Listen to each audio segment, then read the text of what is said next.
A zoo under fire for shooting and killing an endangered gorilla instead of tranquilizing him after the animal dragged a child around its enclosure. The child had fallen into that enclosure.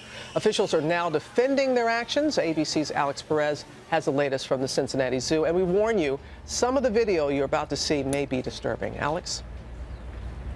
Hey, good morning, Robin. You know, the gorilla exhibit here remains closed, but I wanted to give you an idea of the height of that barrier that the child climbed over. This is a baby gate. The barrier was about this high, 3 feet tall. The images jaw-dropping. Oh my gosh! A 450-pound gorilla dragging around a 3-year-old boy like a rag doll. This morning, the Cincinnati Zoo defending its decision to put down the 17-year-old endangered silverback named Harambe. That child's life was in danger, and people who question that or are Monday morning quarterbacks or second guessers don't understand that you can't take a risk with a silverback gorilla. They're very big. A child has fallen into the gorilla cage. The nerve-wracking ordeal unfolding Saturday afternoon. The child's mother watching from above. Mommy's right here. Authorities say the child climbed over the 3-foot barrier, made his way through wires and bushes, and then plunged the 15 feet into the moat. The gorilla cornering the boy and then picking him up. This child was being dragged around. His head was banging on concrete. This was not a gentle thing. At one point, the primate stops and appears to hold the child's hand, later propping the boy up from behind and eventually dragging him all the way to the other side of the cage. After 10 excruciating minutes, officials made the decision to shoot and kill him, saying that a tranquilizer dart would have been too risky. They had to do something very quickly. The dart takes too long. The child would not have a chance. The child home with his family now, suffering only minor injuries. This video from 2014 shows a 3-foot-high railing that separates the crowd from the exhibit. The barriers are safe. The trouble with barriers is that whatever the barrier is, some people can get past it. Much the same way you might lock your car and sometimes people get in your car. And no, the zoo's not negligent. Many taking to social media criticizing the child's parents. A Change.org petition calling for them to be held responsible for not supervising their child has nearly 300,000 signatures. But his mother saying in a now deleted Facebook post, as a society, we are quick to judge how a parent could take their eyes off of their child.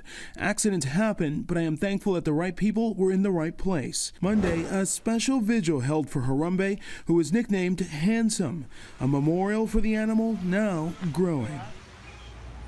And now word the federal government is investigating the incident. The gorilla exhibit here set to reopen on Saturday. Robin? All right, Alex, thank you. And joining us now from Miami is wildlife expert and communications director at Zoo Miami, Ron McGill. Thank you for your time this morning and your insight here, Ron. So the zoo there in Cincinnati, they stand by the decision that they made. Did they make the right decision, in your opinion? They absolutely did, Robin. This was a tragic situation. That gorilla was on loan to Cincinnati from our zoo in Miami, so there's a personal connection there. And having said that, they made the absolutely right decision.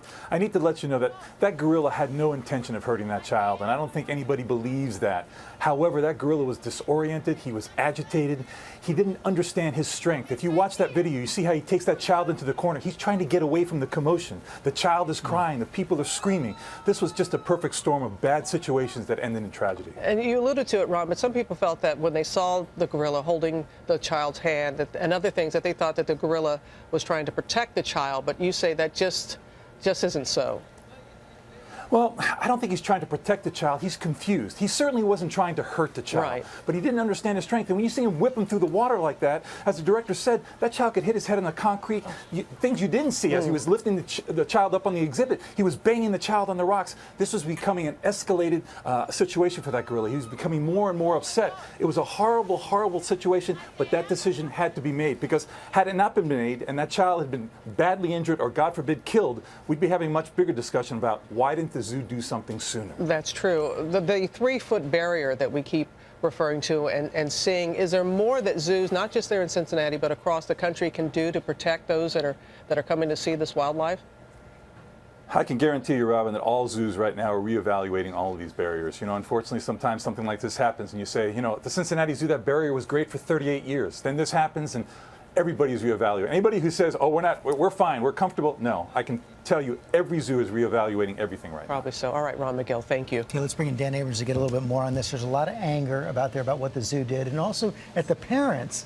Some people saying the parents should be held responsible. Yeah, and then you got to look at this criminal civil. You got some people even saying they should be charged with a crime here. There's a misdemeanor in Ohio about endangering children by not properly supervising them, thereby opening them up to substantial risk. I don't think there's a chance the parents, the mother is going to be held responsible criminally.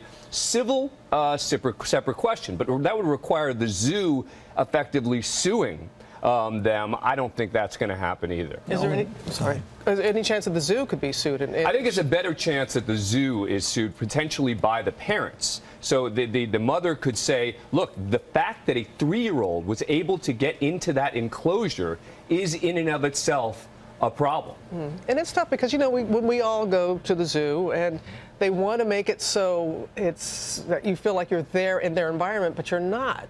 And it's just trying to protect us from them and also not make them so encumbered. It's just so difficult. Look, this is a tragedy no matter how you look at it. Yeah. So. Dan, thanks very much.